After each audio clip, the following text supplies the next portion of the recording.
Bonjour, je m'appelle Badreddine, je suis père d'un enfant autiste marocain et dans cette vidéo bien sûr l'objectif c'est d'expliquer en quelque sorte le vécu quotidien d'un enfant autiste et bien sûr ce que sa famille vit quotidiennement en ayant bien sûr une personne autiste.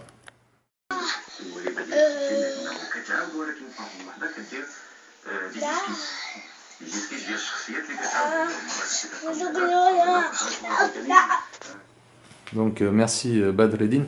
Alors j'ai quelques questions si vous voulez bien. Donc quand est-ce que vous avez découvert que votre enfant était autiste? À vrai dire, la découverte que Momo était autiste était à l'âge quand il avait entre 2 ans et 3 ans. C'est là où on a découvert qu'il était autiste. Et on a découvert par hasard, puisqu'on vivait à Lyon, au sud du Maroc. Et bien sûr, on ne savait pas que ça veut dire être autiste. Et par hasard, on a entendu parler bien qu'il représentait des symptômes autistiques. Et c'est ce qui nous a poussé en quelque sorte à faire des recherches et à avoir des contacts avec des personnes qui sont au courant pour en quelque sorte s'assurer s'il est vraiment autiste ou non. Donc ça, c'est comment on a découvert qu'il était autiste. Et ça vous a fait quel effet d'apprendre que votre fils était autiste? Bien sûr, le premier effet, c'est comme si c'est une personne a reçu une claque, on ne savait pas quoi faire. Juste le fait de dire que votre enfant est autiste. Juste une claque ou... Ah, ça c'est plus qu'une claque. Ah, bien oui. sûr, c'est un choc.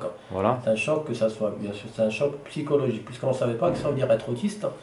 Et vu d'après les recherches qui ont été faites et d'après les contacts avec des personnes qui ont des enfants autistes, on a su que la tâche n'est pas vraiment facile. Et depuis, on a commencé bien sûr à parcourir notre parcours pour chercher des solutions.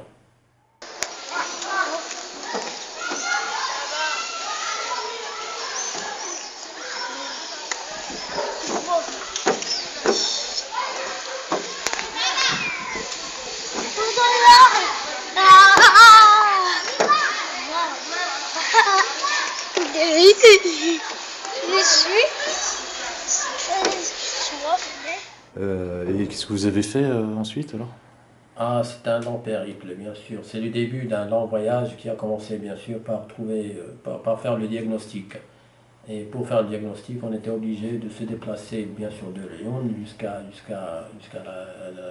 Rabat, la capitale, pour chercher... Donc je précise que Laayoune, c'est une ville qui est au sud du Maroc, qui a combien? À 1200 km voilà. Loin de la capitale. Donc, qui elle est au nord. Oui. Okay. Donc on était obligé de se déplacer pour faire le diagnostic. Et en arrivant ici, bien sûr, il fallait chercher, bien sûr, un pédopsychiatre. Et la tâche, croyez-moi, la tâche n'était pas vraiment très facile. Il aura fallu chercher ici et là jusqu'à ce qu'on a trouvé un pédopsychiatre qui a confirmé que Momo, bien sûr, était autiste.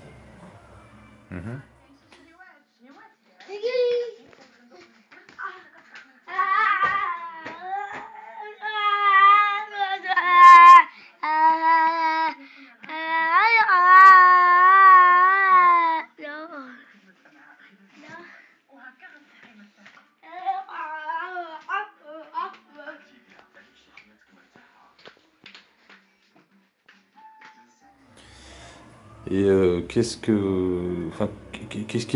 qui existe pardon, au Maroc pour vous aider Ben, à vrai dire, pour l'autisme au Maroc, il est encore méconnu, puisque revenant à l'historique de l'autisme au Maroc, nous avons commencé à reconnaître le mot autisme à partir de l'année 2005.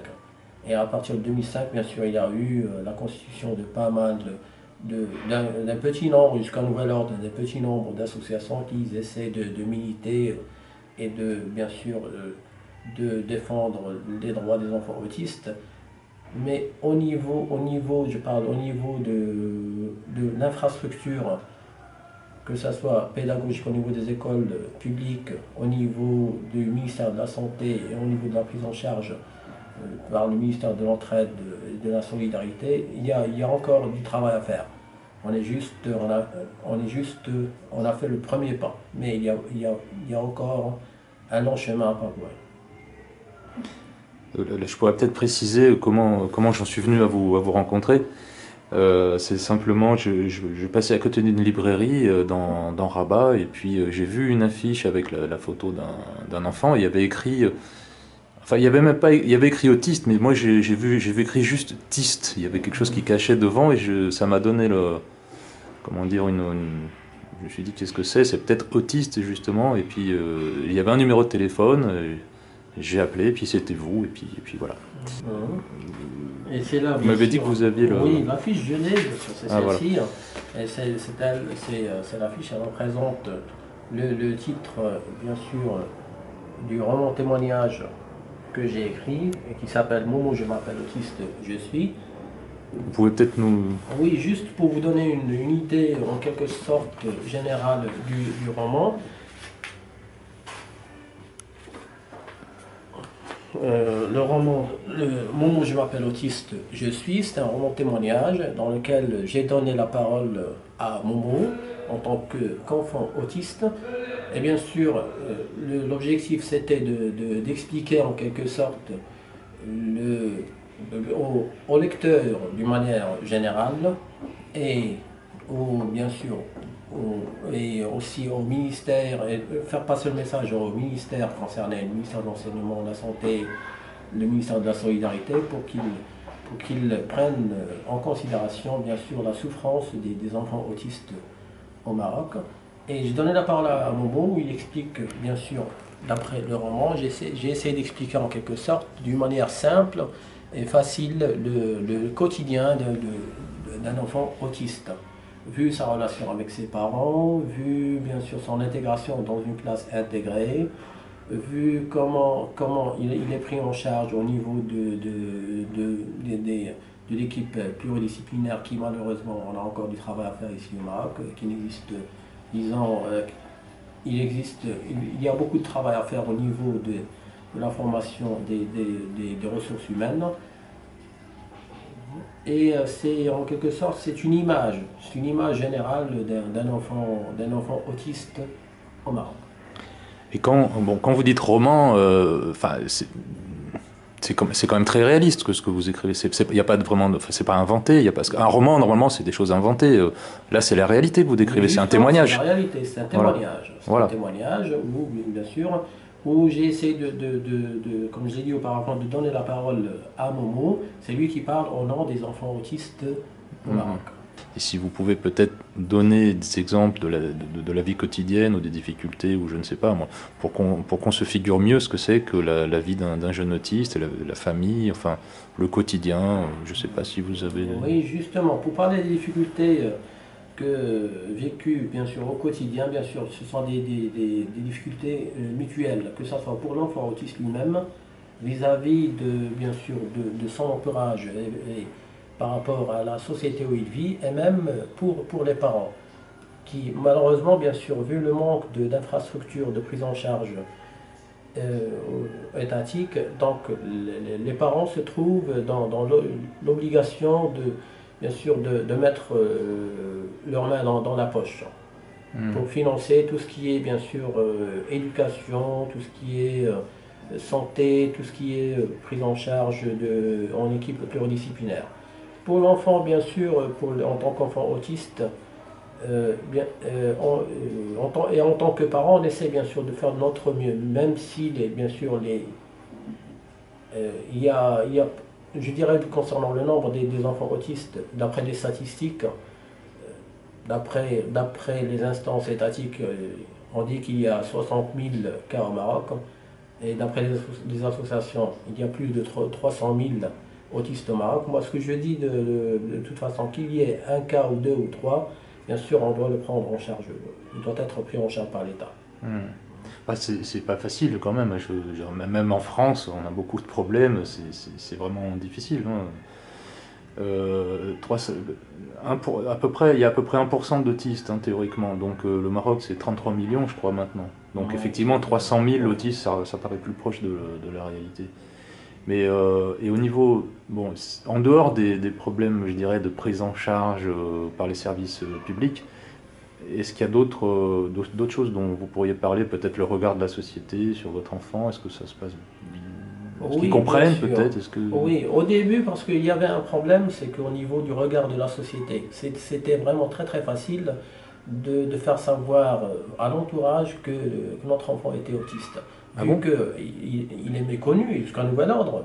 Non, mais vous On venez de en- dire que c'était facile. Alors je croyais que justement la plupart des gens ne savent même pas ce que c'est que l'autisme. En tant que parent cultivé, on fait des Ah oui. recherches, mais je Mhm. parle d'une manière générale. Mhm. La grande majorité de la population marocaine ne sait pas qu'est-ce que ça veut dire être autiste. Voilà. Et dernièrement, vu qu'il y a un mouvement au niveau médiatique, etc., on commence à devenir conscient de ce qu'est être autiste. Mhm. Mais avant, quand on voyait un enfant autiste dans la rue en train de crier ou bien sûr en crise ou autre, qu'est-ce qu'on dit d'après notre culture locale, on dit c'est une personne folle. Voilà, ouais, c'est un fou. Et ça fait mal au niveau psychologique aux parents qu'aux garçons. Bien sûr. Mais maintenant, il y a un changement, bien sûr, vu il y a un intérêt qui a été donné plus aux personnes à besoins spécifiques d'une manière générale au niveau de la médiatisation.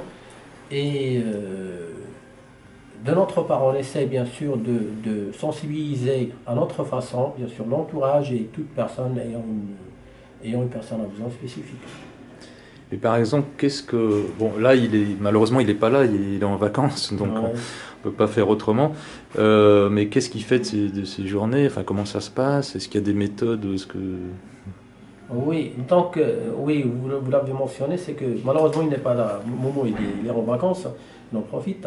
Mais vu le quotidien, bien sûr, en tant que parent, on a essayé on a essayé d'avoir un programme spécifique, ok, pour qu'il passe une journée, disons, soi-disant ordinaire. Ça commence la matinée en allant, bien sûr, à l'école, ok, puisqu'il est intégré dans une classe intégrée dans une école publique.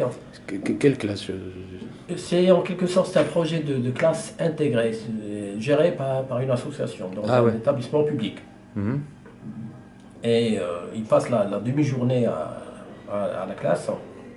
Après, il revient à la maison. Et ici, bien sûr, on a un Et- programme thérapeutique qu'on utilise, moi et ma femme. Ok, c'était un programme adapté, c'est américain, Analysis Behavior Approach, Ouais, ah bah, l'ABA.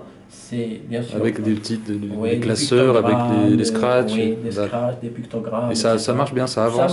Ça marche. Ouais. Ce que je veux dire, c'est que on s'estime heureux, puisqu'on est ce n'est pas de l'arrogance, mais c'est de la réalité. On est une famille cultivée. Mhm. Mais je pense plus à ces familles qui ont une culture, disons, limitée et qui n'arrivent pas à trouver des solutions pour leur enfant autiste. Hein. Oui, Nous, on essaie de faire notre mieux en Mhm. faisant des recherches sur le net, etc.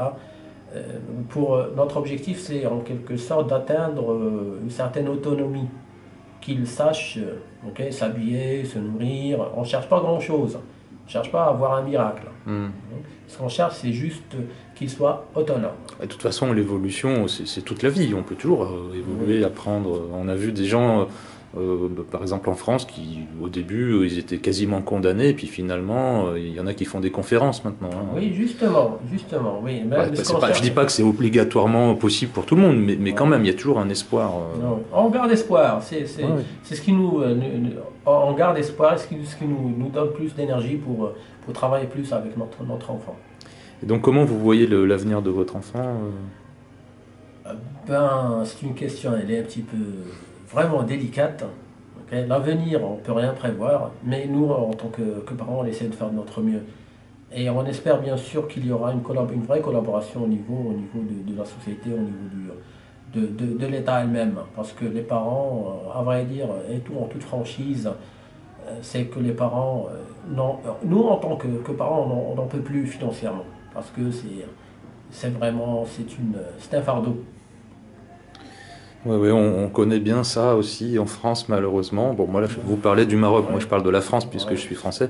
Puis dans la plupart des pays, c'est vraiment difficile parce qu'effectivement, bon, déjà, l'autisme, bah, on n'a pas vraiment de méthode miracle, hein.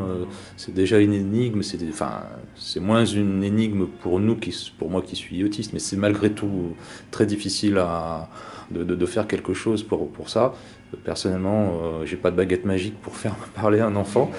Et donc déjà, techniquement, si j'ose dire, enfin au niveau médical, c'est très très très difficile. Et en plus de ça, je pense qu'un enfant autiste aurait besoin d'un soutien par au moins une ou deux personnes quotidiennement. Et puis bah, ces gens-là, il faut bien les payer. Donc quand c'est 1% de la population, enfin ça fait quand même beaucoup de monde. Et bah, c'est pas 1% qui sont des enfants, mais malgré tout, ça demande énormément de moyens. Et c'est un problème. Je pense qu'effectivement, il faudrait qu'il y ait plus de solidarité, Oui. quel que soit le pays, hein, qu'il y ait plus de solidarité de la part du reste de la société qui sont peut-être habitués à vivre, je dis pas tranquillement, mais enfin sans vraiment se douter de ces problèmes. Ouais. Ouais. Voilà. Bon. Ben, je remercie, je vous remercie, je remercie Ben, aussi Autistes Anti-Tibet de TV de me donner cette opportunité de m'exprimer en tant que parent d'enfants autistes marocains. Merci. merci Badreddine. Au revoir.